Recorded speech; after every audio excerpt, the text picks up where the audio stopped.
We named all these segments in this figure. Now we're going to name all the rays. Remember, rays, they're sort of a hybrid of a segment and a line. So we have, let's say we have one ray. Let's start all the ones that start at D here. So let's look at ray DE. You could also go, that's actually the same as ray DF, if you notice that. These are actually the same ray from DE and DF are the same thing. Uh, if you look at, let's start from F. If you look at ray FE, now that wouldn't go like this. It would start at F. It would go past E. It would go all the way sort of down and to the left there. Also, that's the same thing as ray FD.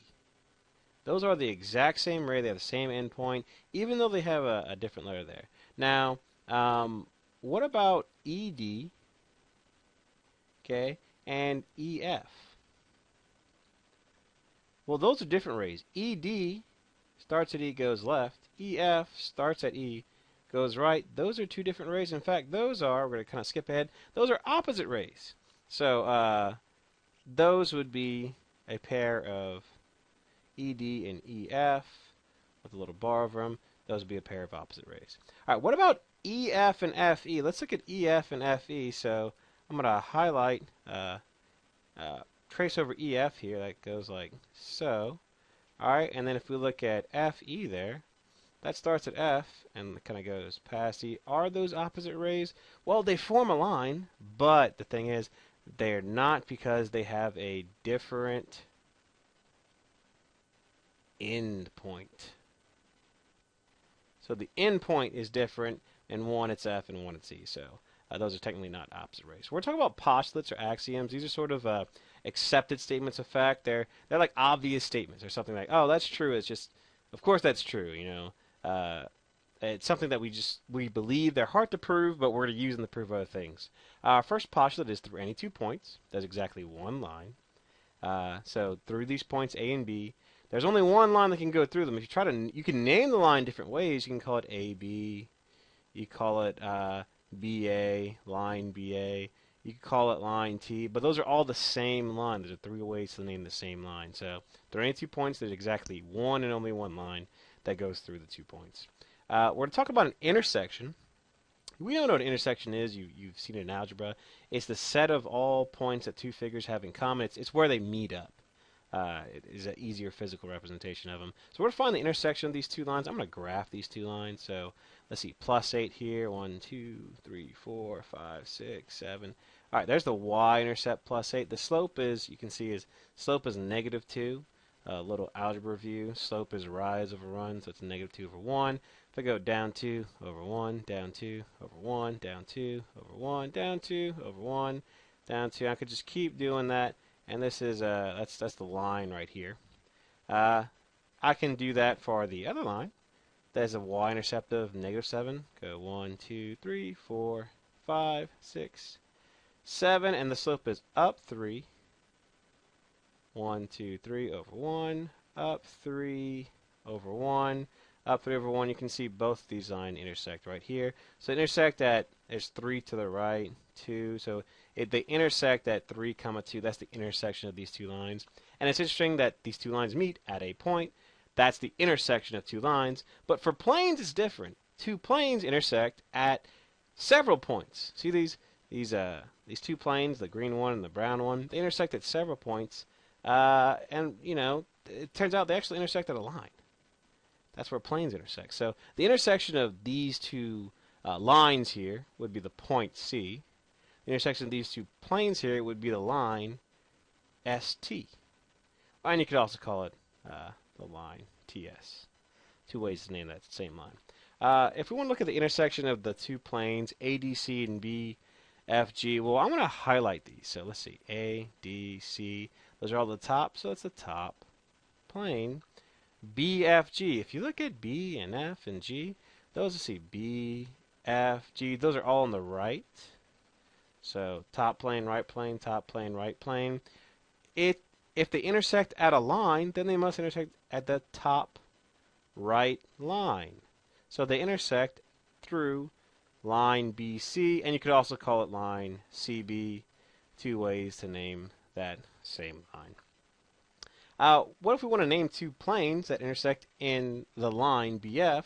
So let's get this stuff out of the way here. All right, well, let's look at line BF. That would be this line right here, the line that goes through points B and F. Notice how that's at the front of the figure, right? The front of the figure is B and F are both in the front, so that's the front plane. But B and F are also on the right side of that figure, so it's the front right. So the planes that intersect, they're the front plane and the right plane. And we can name a plane with just 3 letters. I'm going to use 4 because you need at least 3, but it's okay to use 4. So I'm going to say plane ABFE. Order doesn't matter. And plane BCGF. That's the yellow right plane there. That's what two planes intersect in this line BF, the front right. All right, why do you need to only find 2 common points to name the intersection of 2 distinct planes? Well, it's because if we look back, planes intersect in a line. A line you only need 2 points to name it. So it's because planes intersect in a line, and a line uses 2 points to name it. All right, last postulate we're talking about is through any 3 non-collinear points, there's exactly 1 plane. So if we have 3 points, they're not collinear. There's 1 plane and only 1 plane that goes through them. So let's look at these 3 points, N, P, and Q. I want to find the plane that goes through them. What I'm going to do to help me, I'm going to highlight N, P, and Q. What do those have in common? They're all at the bottom of this rectangular prism. So it's the bottom plane. That one's pretty simple. All right, what about J, M, and Q? All right, let's see. J is here, then M is there. Q is here. Oof. Let's see. J and M are at the top left, and then M and Q are both in the back, but Q is at the bottom and in the back. But I'm going to do this.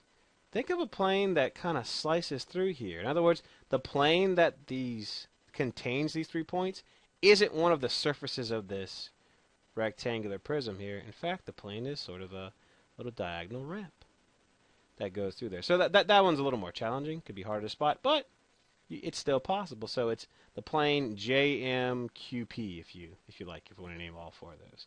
So we shaded that plane there. All right, what about this last one? We're going to shade this last plane.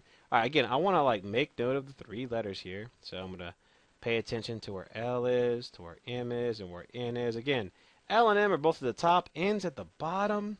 So, and if it were the bottom back, it would just be the back plane, but it's in the bottom front. So again, I'm going to kind of have to cut through here. So the plane, again, is another one of those diagonal ones. And it's going to be that plane right here. It's going to be plane MLPN.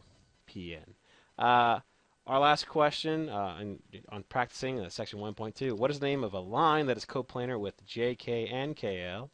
All right, well, let's use this figure again. JK, that's this top front line. KL is this top right line. So a lane that's coplanar, the same plane as both of these, well, these are both at the top. That's the common factor. So line ML, that's one possible answer. You could say, if you want, LM. Or you could say line MJ. MJ, which of course you can reverse the order and say line JM. Those are both coplanar with these other 2 lines because they're all at the top there. So I hope that helps. Once you're done reviewing over these, you're going to work on your Math Excel homework. The views and opinions expressed in this video are solely those of Mr. Vogel and do not necessarily reflect those of the School of Sacred Heart, Sacred Schools, Board of Directors, Administration, United Network, Sacred Heart Schools, or anyone else. Visit our website at shhcoto.org.